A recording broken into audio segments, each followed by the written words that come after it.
When the believer remains in gate 1, he makes his way through the functional gates: gate 2, gate 3, gate 4, gate 5, gate 6, gate 7, gate 8, gate 9. And this explains why believers become neurotic and psychotics, and explains their behavior. Now again, there are genetic predispositions for being neurotic, psychotic, psychopaths. There are pre-salvation decisions that made a person neurotic and psychotic. And we're not going to talk about this, but yes, if that person with a genetic predisposition or a pre-salvation condition, if he, after salvation, remains inside of the cosmic system, he will definitely increase his propensity for these mental conditions. So the cosmic system explains why believers commit suicide. You've ever wondered why this believer, this Christian, killed himself? Did he lose his salvation? He did not lose his salvation. Nothing can make you lose your salvation. But it explains why he's so unhappy, so as to commit suicide. It explains why Christians become drug abusers, why they become criminals, why they commit acts of vandalism, terrorism, and avoid taxes, engage in civil disobedience. It explains why sweet Christians gossip and slander and judge and seek revenge and hate. It explains the malfunction of friendship, marriage, and romance. It explains all sinful things, all degeneration, all hypocritical activity, all abnormalities among Christians. When the believer fails to use 1 John 1:9, he has postponed his spiritual life and remained in arrogance. When the believer does not accept the responsibility for his own decisions, he has taken the first step toward unreality. Now, gate 2. So, you remain in arrogance in gate 1. That does not mean that you are negative towards the Word of God, towards doctrine. But if you remain there too long, you will eventually come to gate 2, the arrogance of negative volition. This is where you become distracted, disillusioned, something else becomes more important than the Word of God. Of course, there are those believers who right from the start, they are negative towards doctrine, they do not care about it. They give in to some other system of Christianity, emotionalism, whatever it is. And so right from the start, they are negative. Everything is varied. The arrogance of negative volition. Arrogance rejects doctrine in 3 areas. Reception, where you receive the Word of God, make it gnosis inside of your frontal lobe, the left lobe. Retention, where you transfer that doctrine by believing it and making it part of you, your stream of consciousness. You can reject it there, so negative volition does occur there. And recall, for the person who's already learned Bible doctrine and he refuses to use that doctrine already learned, the refusal to apply Bible doctrine, that's also negative volition. And yes, we can all fall, anyone can fall into this. You can have a lot of doctrine, but you refuse to apply it. And that's terrible. This is where the Lord can also spank you. Preoccupation with self is a major distraction. Reception includes finding your right pastor, teacher, and learning doctrine under him consistently, while avoiding distraction. Retention deals with converting gnosis, knowledge of doctrine, into epignosis in your heart. The only doctrine that you can use is the one that you've converted into epignosis, because gnosis inside of your left lobe is only tantamount to academic understanding. That academic understanding is only a staging area so that you can believe it and process it and bring it to your right lobe. My pastor calls this metabolization, metabolizar, in your heart so as to retain and guard the doctrine. When Paul says, I have guarded the doctrine, I have finished the race, I have fought the good fight, I have guarded the doctrine, it's talking about that. You can't lose the doctrine that you've kept. The only way to keep it is by learning and learning more doctrine, acquiring more epignosis. Recall deals with the application of the 10 problem-solving devices. So when you have Bible doctrine, it inevitably forms those 10 problem-solving devices, and you must apply them.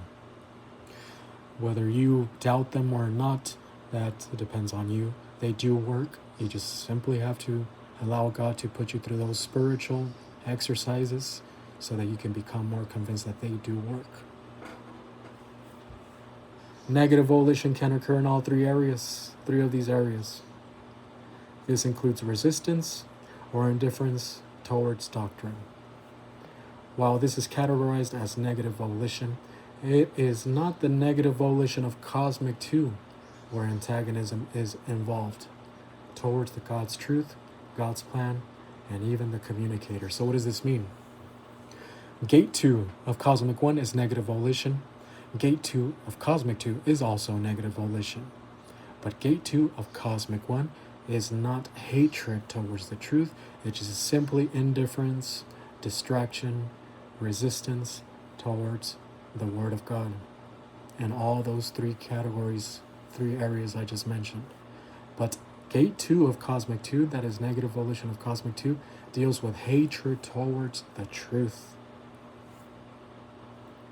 The arrogance of negative volition gives rise to the arrogance of ignorance. There's an okay ignorance and there is a very bad ignorance. Ignorance in the cosmic system is terrible.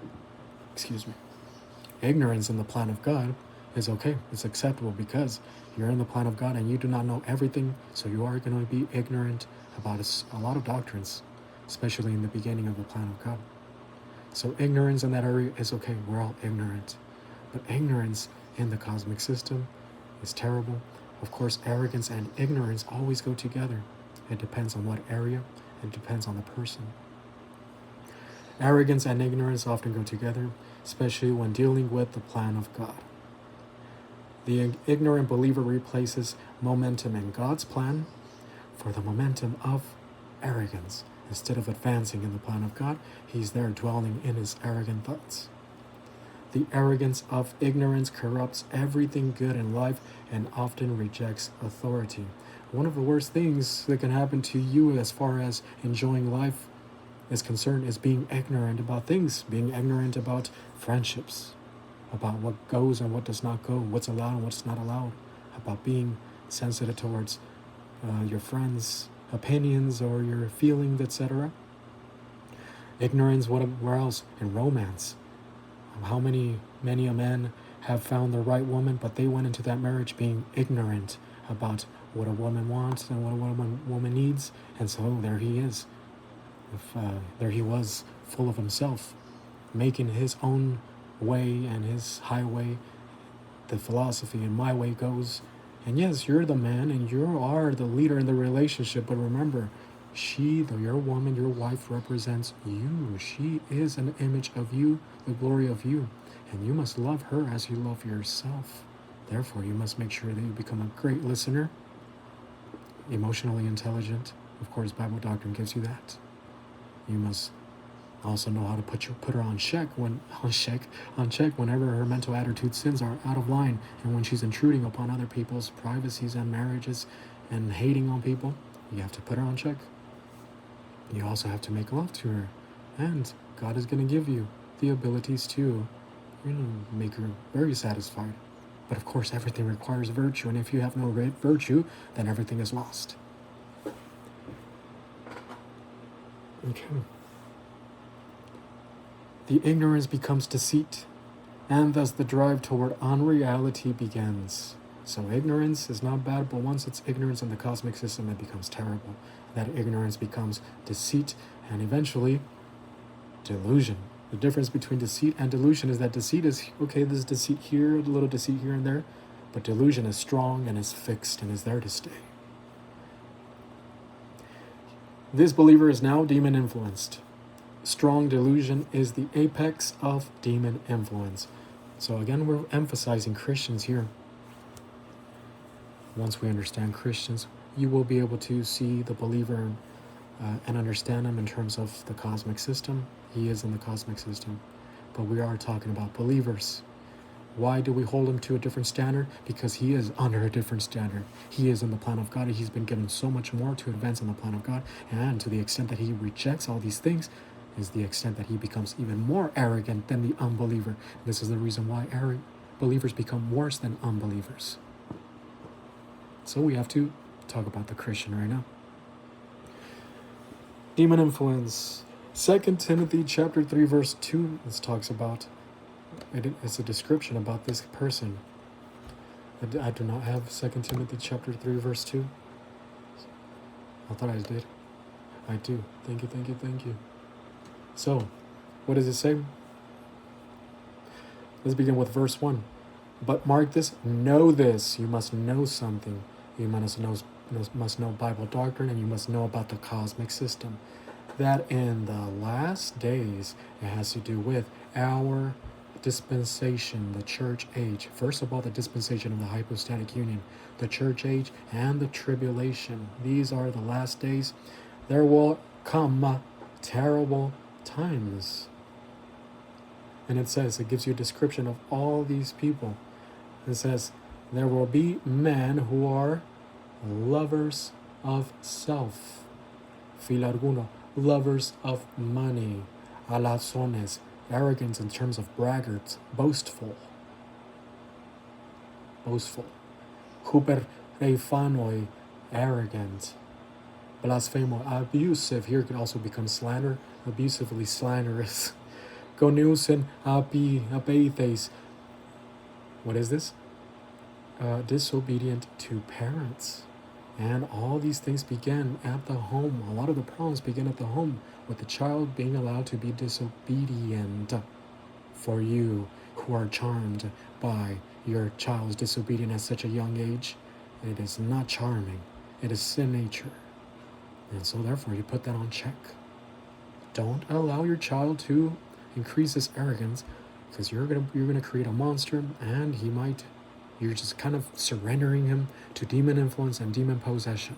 Yes, a child is attacked by demons as well. So you must be the protector. Not overly protective, not neurotically protective, where you do not even allow any freedom to the child, but everything must be done with a balance, with integrity, with virtue. So disobedient to parents. And what is this? Achidasto, ungrateful. Unholy, meaning that they have no interest in the plan of God, nor in the laws of divine establishment. Unholy, ungrateful. It says without love, not even the basic love, virtue. Therefore, unforgiving,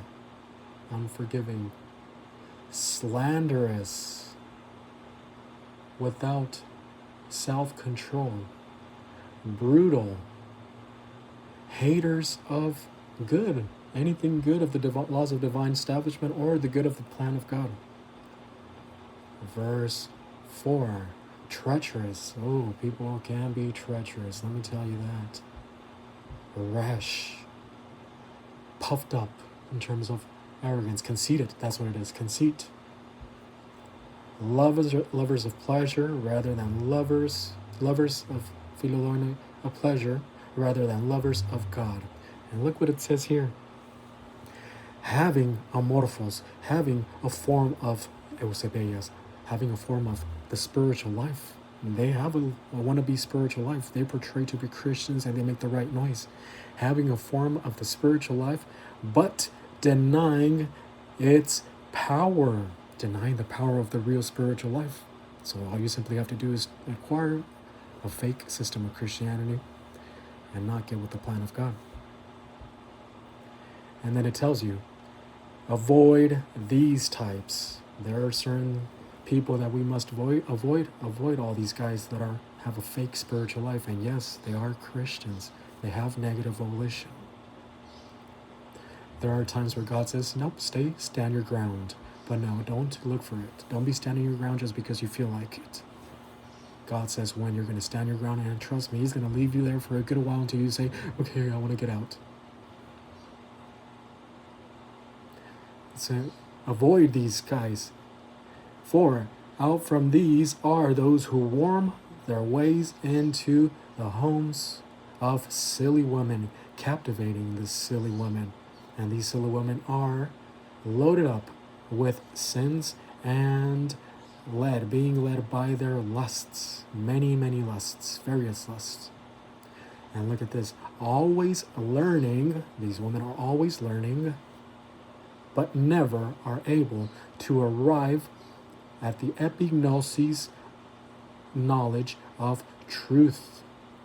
So they're always learning, they're always getting gnosis, and they seem to have a genuine interest in God. And what about this, and what about that? They're always so-called learning, but they never transfer that doctrine to make it epignosis. Here is epignosis, aletheia, epignosis, knowledge of truth. They never arrive there.